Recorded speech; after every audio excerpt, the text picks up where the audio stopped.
lagi nating naririnig, for instance, yung salitang EEZ o yung Exclusive Economic Zone. Pero ilan po ba sa atin talaga yung nakakaintindi ng EEZ?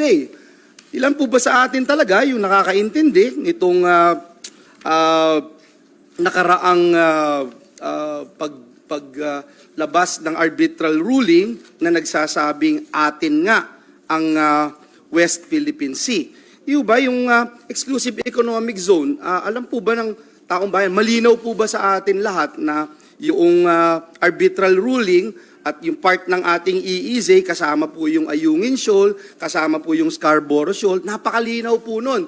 Dapat wala ni isa sa atin na Pilipino na magsasabing, hindi pa tapos yan, or questionable pa yung claim na yan. Dapat ngayon pa lang i-reject natin yun. Kasi kahit sino pa ho tayo, no? And again, I'm talking with all humility. Dapat magkaisa po tayo. Hindi na natin kinu-question itong arbitral ruling, itong EEZ. Kailangan ituro ito sa ating mga estudyante. Habang nire-recite natin yung Panatang Makabayan, habang pinag-aaralan natin yung ating yaman tubig ng ating bansa, yung pinag-aaral natin ng ating mapa, yung NAMRIA, dapat easy to understand na ito'y parte ng ating exclusive economic zone na pagka mula doon sa ating baseline, merong 200 nautical miles ay pag-aari ng Pilipinas. Ganun ho kasimple. Dapat lahat tayo, we are united on this. Kung mag-aaway-away tayo sa harap nung kung sino man, wag na ho natin gawin. Pwede tayong mag-usap na tayo na lang bilang mga Pilipino. Because for all you know, China is on top of all this at ito'y parte ng kanilang estratehiya.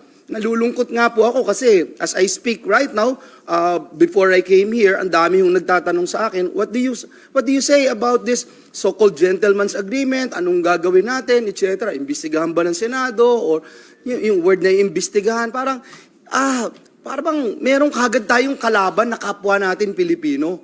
Why don't we unite on this particular matter once and for all? For all you know, this is all part of China's strategy. For instance, the so-called gentleman's agreement.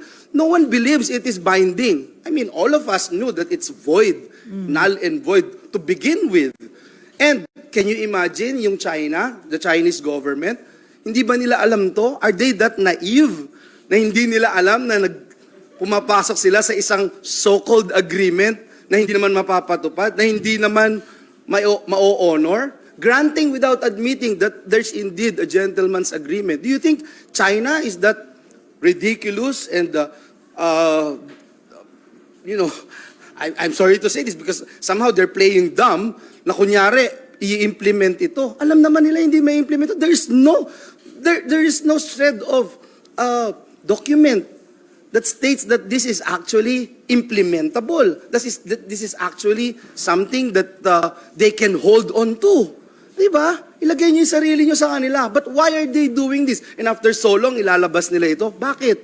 Because clearly, they want us na mag-away-away, they want us na mag-divide tayo, they want us na mag-iba-iba ang ating posisyon. And it should not be the case, mga kapwa ko kababayan, mga kapwa ko legislators, mga kapwa ko parte ng ating gobyerno, ng ating pamahalaan. So again, I'm begging and appealing to all concerned stakeholders.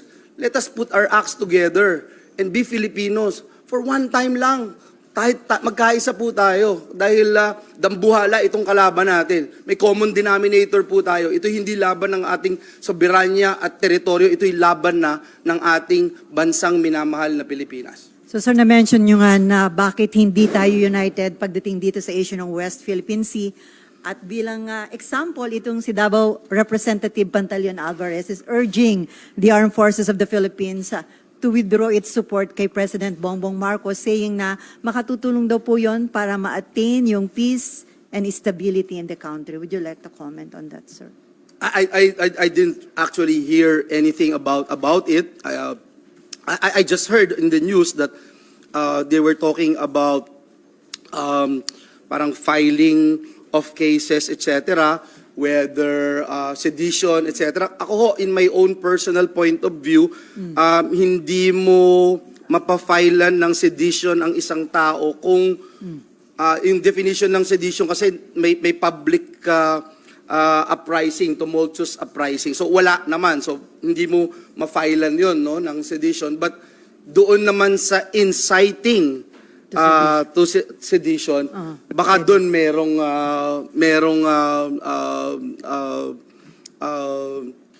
may bearing yung sinasabi na yun. No? So that's all I can say. But again, I don't want to belittle what I said earlier as to why we should be united in all of this, especially with the talks and issue of the West Philippine Sea. We can debate on ROTC, we can debate on Chacha, we can debate on economic provisions of our Constitution.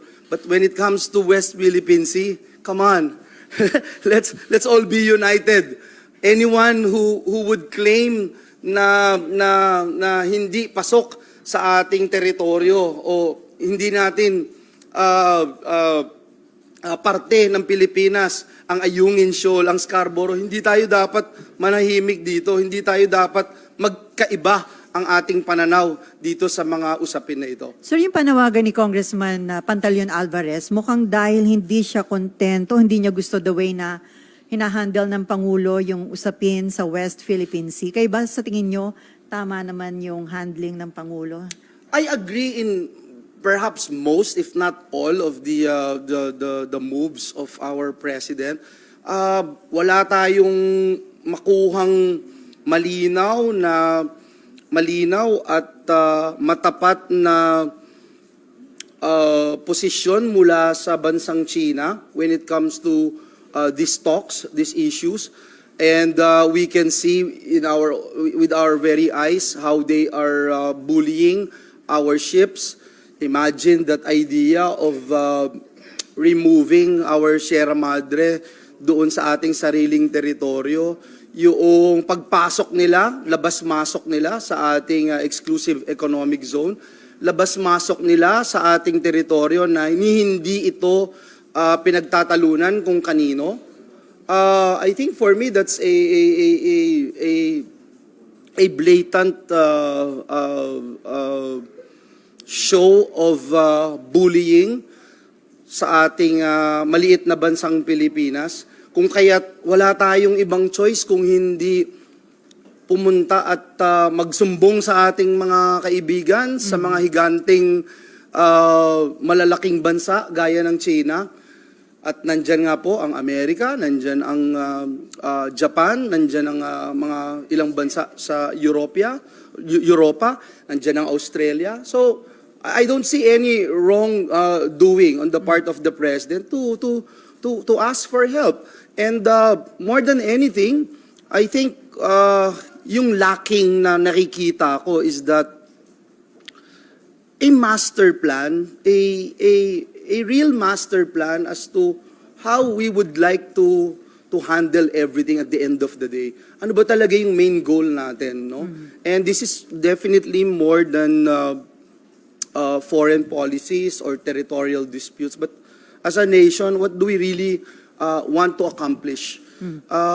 Sino ba yung tumitimon dito, di ba? Ano bang talagang plano natin? I saw this when we were in IPU, in different international forums. You know, sometimes naiinggit ka pag nakakakita ka ng bansa na lahat ng leaders nila in international fora, pare-pareho yung sinasabi. Iisa lang yung tono nila. Hindi sila tumataas ng tono. Pagka sinabi nilang Broadway yung music nila, yun lang ang kakantahin nila, puro Broadway. Walang magra-rock, walang magja-jazz, walang magpapatugtog ng alternative or slow rock. Ano lang sila? Broadway songs lang. Kasi lahat, yun na sila eh. And to come to think of it, there are some countries na nakita ko din with my own eyes na mataas din yung political tension nila, magkakalaban sila. But when it comes to fighting for their country in international forum, talagang makikita mo iisa yung tono nila. So that's what I've been asking for. And I think it will happen kung meron talaga tayong, yung Nakakalungkot kasi pag sinasabi na, okay, the president, we understand, is the architect of our foreign policy. And now, you replace the president after 6 years, and then you have another foreign policy, di ba? Pero sana may baseline tayong lahat eh. And I think we can start with the baseline truth. What is really ours when it comes to our territorial waters, our maritime zones? Sir, balikan ko lang yung panawagan na mag-withdraw ng suporta kay PBBM. Doon pa rin siya. Pwede ba ito makadestabilize sa Administrasyong Marcos, or confident ka na professional enough ang AFP at hindi magpapadala sa ganitong pang-uudyok sa kanila? It always depends on what's happening, no? Baka I am giving benefit of the doubt to Congressman Alvarez. He's a good friend of mine. But I also believe that our men in uniform are professionals. AFP is a professional organization, and they know their purpose.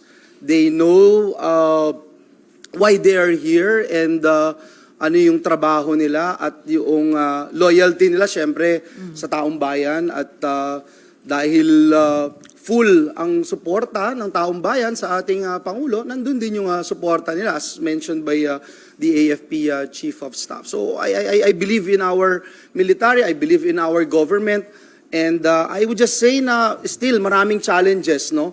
And maraming institutions ang tinatry ngayon, maraming agencies, departments of government, tinatry kung gaano sila kagaling, kung gaano sila effective as a government institution, a government agency, a department in the government. But mas tiwala ako sa AFP kaysa dun sa ilang ahensya ng pamahalaan na ngayon ay sinusubok.